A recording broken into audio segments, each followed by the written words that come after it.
Hey guys, I hope you're all doing well. Today I'm going to talk about one plant which is a wonder plant.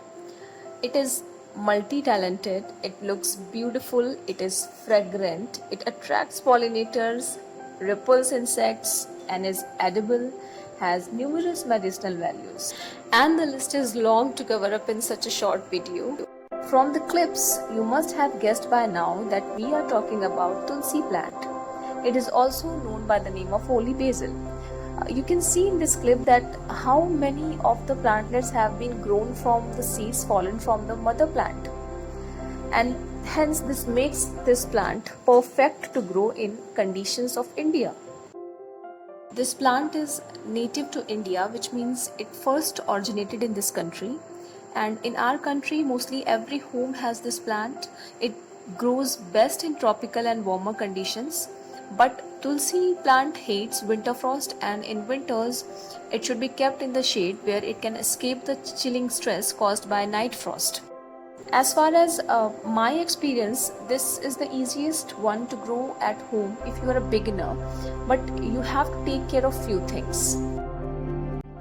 Because it is a herbaceous plant, the leaves tend to get yellow if they get an exposure of more than 6 hours of sunlight, or if the intensity of sun is more, then leaves lose their chlorophyll.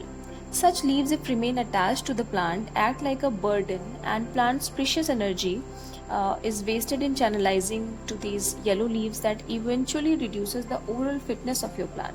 So it is necessary to remove and clean all the yellow and dead leaves from your plant.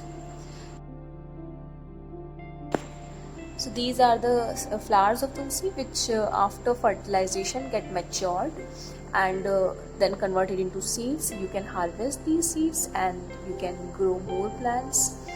So probably these matured seeds have fallen in one of my another planter, and one small Tulsi plant has popped out from that. So see how easily it can be germinated.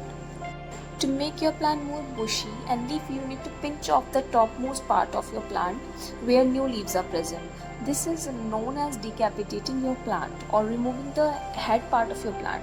We do this to make our plant bushier, as from the point which has been removed, plants will produce two new branches, making it this bushy.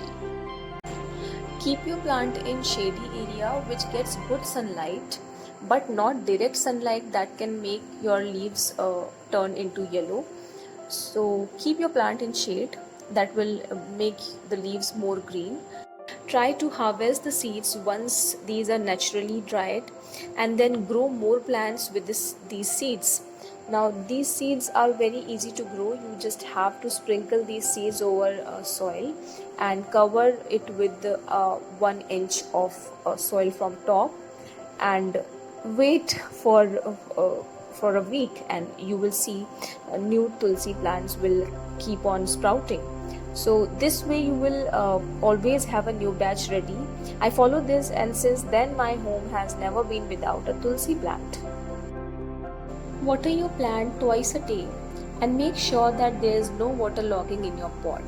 To ensure this, use a well drained soil along with a working drainage hole in your pot. You must have noticed that all my Tulsi plants look different because they are molded in that way. They have been pruned in that way that they have got a characteristic size and shape. This is the power of pruning. You can prune your plants and you can make them look as per your choice. So yeah, this is pretty much all, and I hope you have enjoyed the video. Please subscribe to the channel and share it with your friends, and tell me in the comment sections how do you feel about it. Thanks for watching it.